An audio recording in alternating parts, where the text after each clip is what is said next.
선생님 질문 드리겠습니다. 집권하신 지역 혁신 사업을 시작하게 된 계기가 궁금해요. 배경이랄까 그 필요성이랄까 어떻게 이렇게 시작하게 된 건가요? 아시는 것처럼 현재는 우리 국가에 인구가 계속 좀 줄고 있잖아요. 그래서 인구 소멸 현상이라고 하는데 그게 지역이 훨씬 더 심화되고 있고요.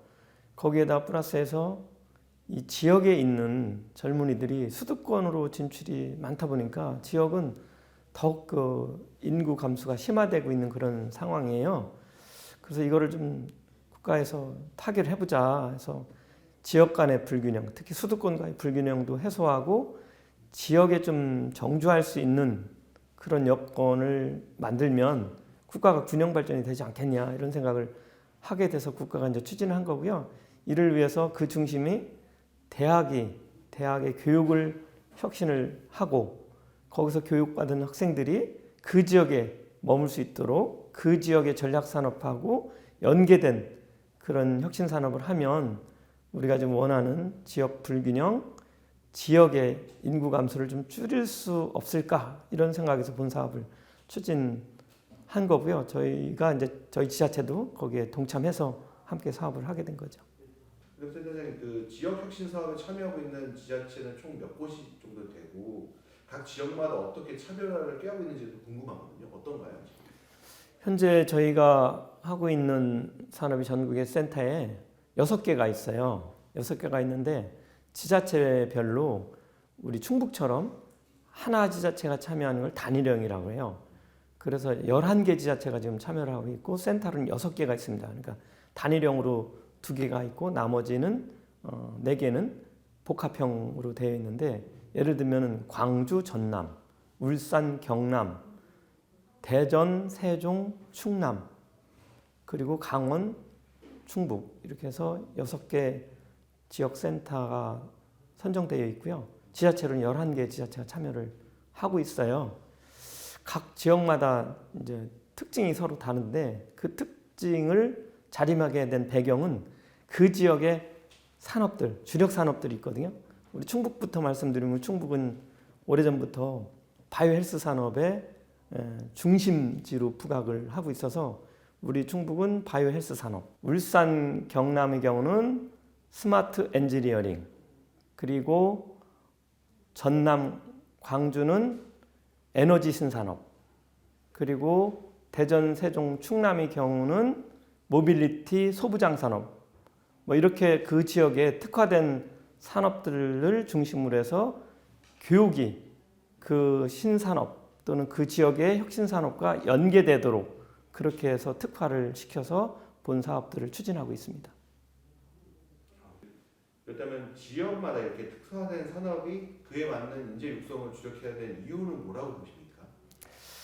그 이유가 아까도 얘기했지만 전체적으로 그 산업, 그 지역의 산업을 유지시키고 또 산업을 성장시키는 데 필요한 인력들이 전체적으로 부족합니다. 어느 지역이라고 할 것 없이 특히 이제 수도권으로 그 유출 또는 수도권으로 이전 때문에 그 지역 산업이 특화되고 전략적으로 많이 육성하려고 함에도 불구하고 인력들이 계속 부족해요. 참고로 우리 충북의 경우를 보면은 우리가 한 2만 명 정도가 연단위 필요하다고 생각해요. 그런데 졸업생이 한 8천 정도 그렇게 되고요. 그나마 20에서 25% 정도. 그것도 점점 줄어들어요.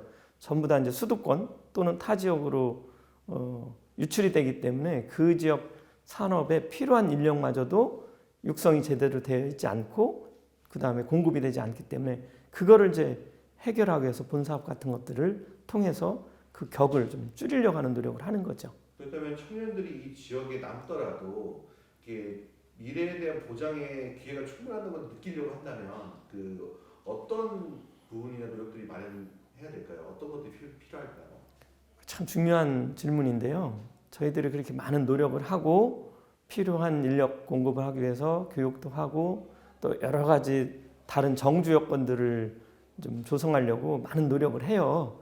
그럼에도 불구하고 그 청년들이 우리 젊은이들이 그 지역에 남으려고 하는 그런 뭐 마음 이런 것들이 계속 부족한데 그건 역시 이제 수도권이 갖고 있는 여러 가지 장점들 문화적인 거, 그다음에 그 예술적인 거 이런 것들을 공급해 주는, 그래서 이 지역에 살아도 서울보다 더 재밌는 삶, 멋있는 삶, 여유로운 삶, 또 친구가 많은 삶 이런 것들이 유지될 수 있도록 하는 노력을 해야 되는데 이거는 대학만이 할 일은 아닌 것 같고요.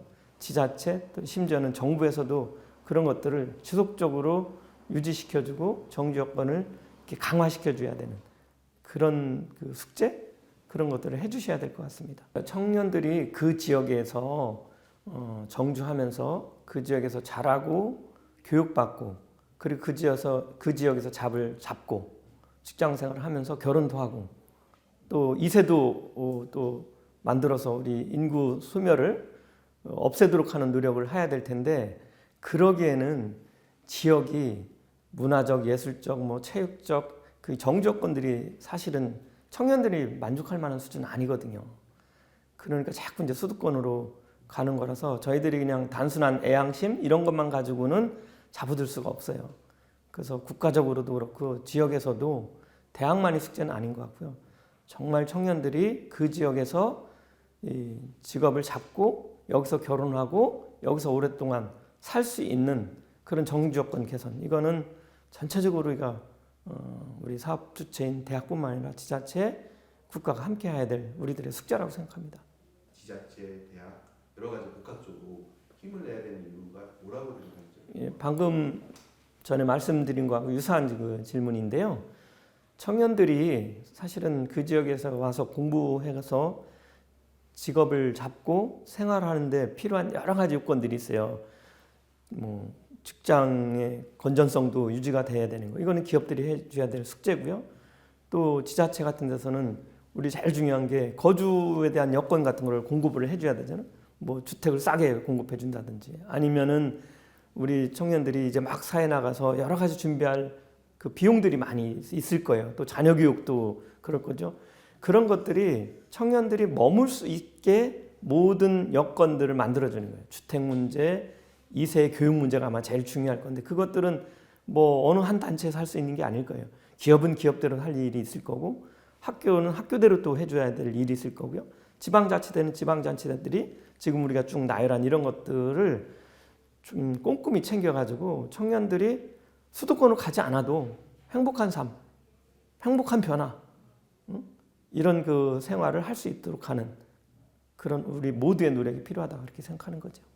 지금 노력은 생각해 보면 한 어느 정도 지금 하고 있어요? 지금보다 어느 정도 더 해야 더 목표치 가까워질까요? 그냥 실제로. 이게 국가에서도 굉장히 숙제일 거예요. 국가에서 제일 좀 생각하는 게 저출산 문제.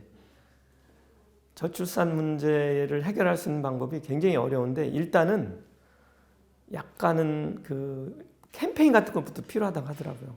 야, 아이들을 낳으면 더 행복해. 그리고 어떤 나라의 경우는 뭐 초기에 결혼할 때 출산까지 대비해서 대규모의 그 지원 같은 게 있대요.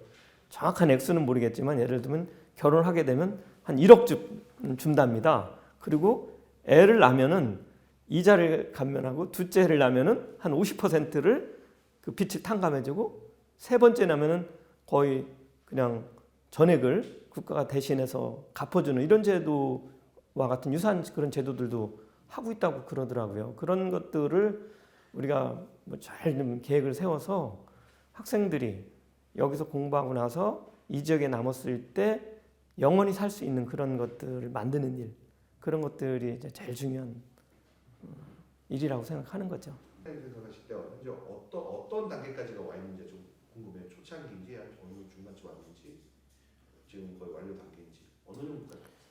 그러니까 우리가 초기에 생각하는 그거잖아요. 그 지역의 산업들에 필요한 인력들을 공급해주고 공급된 인력들이 여기에 이제 머물 수 있도록 하는 일들을 하는 거잖아요. 지금 저희가 이제 2년 반 초창기에 이제 선정이 돼서 2년 반 정도 사업을 하고 있는데 학생들이 기업이 필요하는 우리 현장 맞춤 교육이라고 이렇게 표현하는데 그런 교육을 할 수 있는 시스템들은 어느 정도 구축이 됐다고 봐야 돼요. 이제 그 구축된 시스템, 인프라 구축된 걸 가지고 이제 학생들을 기업에 지금 내보내는 그런 단계에 있어요. 그렇게 보면 전체적으로 봤을 때는 저희들이 계획했던 거에 지금 한 30% 정도가 진행되고 있다 이렇게 보고요.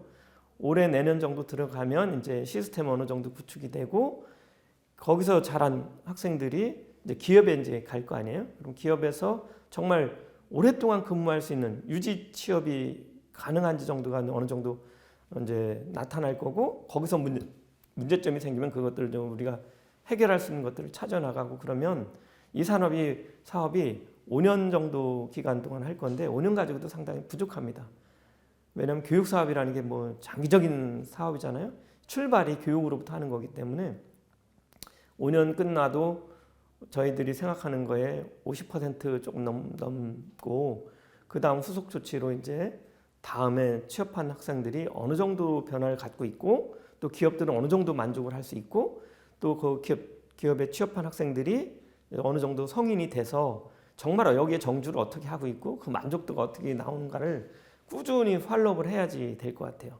추적 조사를 해보는 것까지 하면서 이 사업을 뭐 한 번 더쯤 한다든지 이러면은 상당한 효과, 만족도가 나타나지 않을까 그렇게 생각을 하고 있어서 현재로는 1차에 선정된 센터들도 30% 정도 제가 보기에는 그 정도 지금 성공하고 있다 이렇게 평가를 하는 게 맞을 것 같습니다.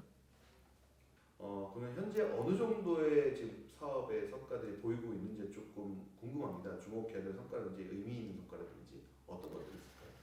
그 본 사업이 이제 추진이 대학 교육을 혁신해서 그래서 지역 산업에 맞는 현장 맞춤형 인력을 만들고 그 인력들이 기업에 취업이 잘 되도록 하고 또 그 취업이 잘 된 기업들은 이 교육을 잘 받은 학생들을 통해서 기업의 새로운 성장 모델을 만들어가는 거잖아요.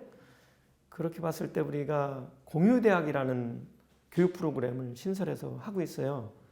저는 교육이라는 거를 교육은 공공재다라는 철학을 갖고 있어요. 모든 칸막이들이 없어져야 되고 꼭 시설이나 이런 인프라가 다 구축되지 않아도 어딘가는 다 있는 거를 공동으로 활용해라. 인적 자원, 물적 자원이 다 공동으로 활용할 수 있을 거예요. A라는 대학의 우수한 선생님이 강의를 A 대학의 학생들만 들으라는 법이 없는 거잖아요. B 대학 학생들이 들을 수 있어야 되는 거고 또 B 대학 학생이 또 A 대학에 와서 교육을 할 수 있을 거고요. 그래서 그런 오픈된 그 교육 체계를 구축을 해놨다. 그래서 작년에도 우리 충북에도 한 850여 명이 그 공유대학이라는 대학 안에 들어와서 자기가 원하는 과목들을 수강을 했어요. 그런 시스템을 잘 구축해 놨다는 거가 이제 큰 성공이고 그것들을 더 확대하면 될 것 같고요. 두 번째는 기업과 학생들 간에 취업과 인력난이 매칭이 잘 안 돼요. 기업에서는 이러이러한 사람이 필요하다. 근데 그걸 어디서 어떻게 찾지? 또 학생들은 나는 이런 기업을 가고 싶어. 어떻게 연계가 안 되잖아요. 그래서 저희들이 바이오 기업 트랙이라는 걸 만들었어요. 그래서 그 학생들을 현장 실습을 먼저 시켜요. 한 4주부터 6개월까지. 그래서 그 기업에 들어가서 그 기업을 먼저 배우고 기업에 대한 걸 배우고 또 그걸 통해서 학점을 이제 줄 수 있도록 하면 훨씬 더 이 학생들이 취업 문턱에 갈 때 본인들도 또 편하게 또 자기가 또 원하는 곳을 찾을 수가 있고 또 기업에서는 현장 실습을 통해서 그 학생들을 관찰해 보니까 우수한 인재다. 꼭 써먹고 싶은 인재다라는 걸 알게 되잖아요. 그래서 작년에 처음 시도를 했는데 50개 도내 기업들이 참여를 했고요. 학생들이 이제 우리가 아직은 취업이 돼 있지 않지만 취업을 하겠다라고 MOU를 당사자 간에 한 게 300명 정도 돼요. 그래서 저희들이 이거야말로 학생들은 기업으로, 기업은 학생회가로 이렇게 서로 소통을 통한 요즘 얘기하는 초연결 시대에 가장 알맞는 그런 교육 시스템, 교육을 통한 취업 시스템을 만들었다라는 거가 이제 두 번째로 성과라고 뽑을 수 있고요. 세 번째는 창업이 곧 취업이다 이런 생각을 하거든요. 기업체에서 많은 얘기를 해요. 창업 경험이 있는 학생들의 경우는 비록 그냥 다시 취업을 하더라도 그렇지 않은 경험을 갖지 못한 학생보다 훨씬 그 사회생활을 잘한다고 하더라고요. 굉장히 진취적이고 모든 분야를 자기가 다 할 수 있다는 자신감 이런 걸 통해서 특히 조그마한 벤처 기업들에서는 굉장히 선호를 해요. 그래서 창업 교육을 많이 하는데 우리가 이름을 오송 바이오 레스팅 프로그램이라는 프로그램을 만들어서 지금 10개 기업을 지원을 하고 있거든요. 근데 경쟁률이 거의 10대 1 정도 됐었어요. 우리가 기업 유치하려고 많이 노력을 했었거든요. 오송이 아직도 좀 여유 있는 땅들이 있어서. 그런데 그거 하면서 깜짝 놀란 거예요. 그렇게 많은 기업들이 우리 여기 지역에 와서 창업을 하겠다. 그 학생하고 함께 하겠다. 그래서 그 오송 바이오 레스팅 프로그램이 상당히 잘 준비된 창업 그런 시설이다. 또 지원 정책이다라는 걸 알게 됐고요. 저희들이 각 대학별로 공통된 그 연구 시설, 교육 시설이 부족한 게 많아요. 그래서 공동으로 제약 바이오 분야, 화장품, 식품 분야, 그 다음에 의료기기 분야에 그 플랜트, 그러니까 공장 라인이죠. 공장 라인을 만들어서 거기서 직접 현장형 교육을 시키는 그런 4가지 사업이 그래도 잘 되고 있고 잘한 사업이지 않는가 하는 생각을 하고 있어요. 이곳 오송의 성과는 어느 정도가 되는지가 궁금해요. 오송은 우리나라 바이오의 그 허브라고 그래요. 뭐 다른 지역도 바이오 산업이 워낙 세계 경제의 중심 산업이 돼서 우리나라도 각 지역별로 바이오 산업을 그 전략 산업으로 많이 삼고 있어요. 대표적으로 뭐 대구도 그렇고 우리 인천 송도도 그렇고 뭐 나주나 전주도 그렇고 강원도도 그렇고 많이 하는데 그래도 오송이 우리나라의 바이오 허브다 이렇게 이제 생각을 하고 있고요. 오송의 그 각종 그 지표들이 이제 바이오를 관련한 지표들이 이제 늘어나야 되고 있는데 뭐 늘어나고 많이 있어요.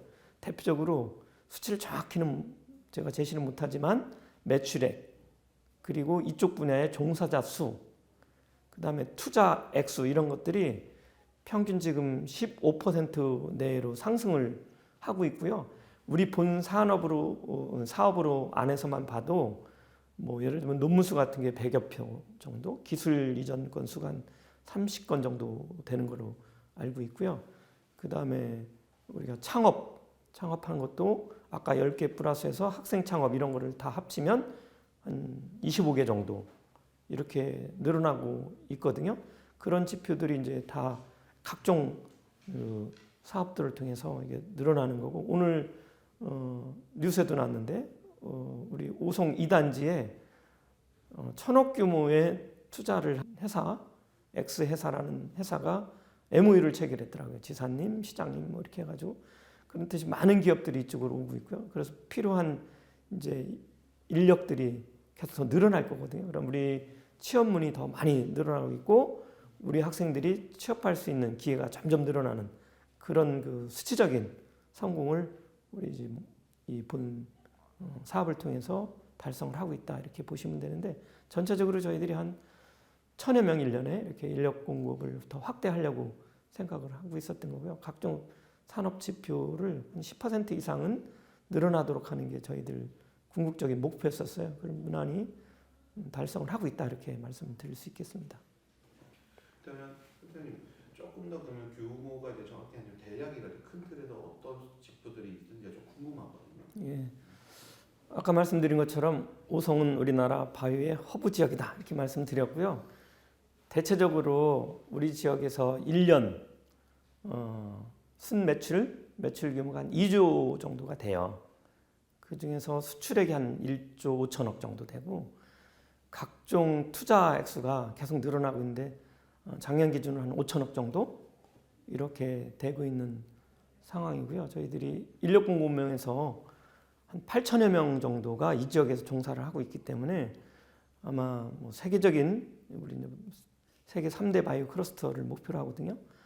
아마도 2030년 정도 되면 이게 그냥 구호로 그치지 않고 실질적으로 그 달성이 돼서 세계의 최대 규모의 바이오 클러스터가 될 거다 이렇게 예측을 하고 있습니다. 그렇다면 이제 지역 혁신 사업을 추진해 나가면서 이제 사업을 이렇게 막 끌고 나가면서 부딪히는 어려움들이 있을 것 같은데 어떤 것들이 좀 있는지 좀 궁금합니다.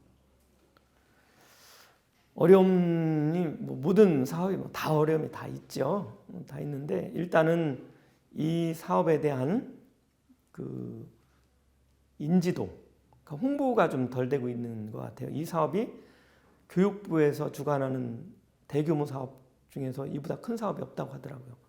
그럼에도 불구하고 그 주체인 대학에서 우리 지역에 참여한 대학이 15개 대학이 되거든요. 그런데 모든 학생들이 뭐 다 알 수는 당연히 없겠지만 또 교수도 마찬가지고 그렇지만 참여하는 학과의 교수나 학생들도 이 사업의 근본적인 취지 그런 것들에 대한 인지도가 좀 부족해서 그 홍보를 강화해야 되는 그런 우리 부족한 점이 좀 있고요. 지금 벌써 이제 걱정되는 건데 5년이 끝나면 연속 지원을 해줄 건가? 연속성이 있을 건가에 대한 그런 뭐 기대감 이런 것들이 꼭 달성될 수 있을까 하는 그런 불안감 이런 것들이 여기에 참여하는 대학들 또 학생들 그리고 심지어는 종사하는 그 여기에 있는 그 인구들 우리의 종업원인 편이 어떤 그 사업 관리위원들도 많은 고민을 하고 있어요. 저는 그런 외적인 거 말고 실질적으로 이 사업을 통해서 얼마만큼 교육과 지역의 기업들한테 도움이 될 수 있는 거예요. 그걸 어떻게 우리가 잘 성과를 산출해내고 그 산출된 성과가 정말 옳은 지표인지 그리고 앞으로 그런 것들을 어떻게 잘 해나갈지 이런 거에 대한 스스로 이 사업을 끌어가는 또 중심적으로 참여하는 교수님들의 어떤 각오, 미래의 비전 이런 것들에 대한 걱정이 좀 있는 거죠. 국가에서 지원하고 여기에 참여하는 참여자들이 걱정하고 이런 것보다도 근본적인 거에서는 지금 우리 핵심적인 참여 교수님들이 미래 비전 이거에 대한 거가 좀 걱정을 하고 있습니다.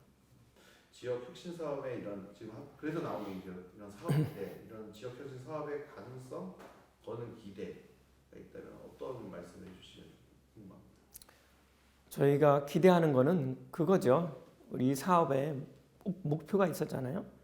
지역 소멸을 좀 극복해보자. 그 지역의 산업에 필요한 인력들을 잘 공급할 수 있도록 교육 체계를 만들고 그 교육을 받은 학생들이 그 지역에서 직장을 잡고 그 지역에서 정주할 수 있도록 하자는 목표를 세웠잖아요. 그것들이 이제 잘 유지돼서 지금보다는 국가의 균형 발전이 좀 더 체계적으로 될 수 있는 그런 사업으로 자리매김을 했으면 좋겠다 하는 그런 기대를 갖는 거죠.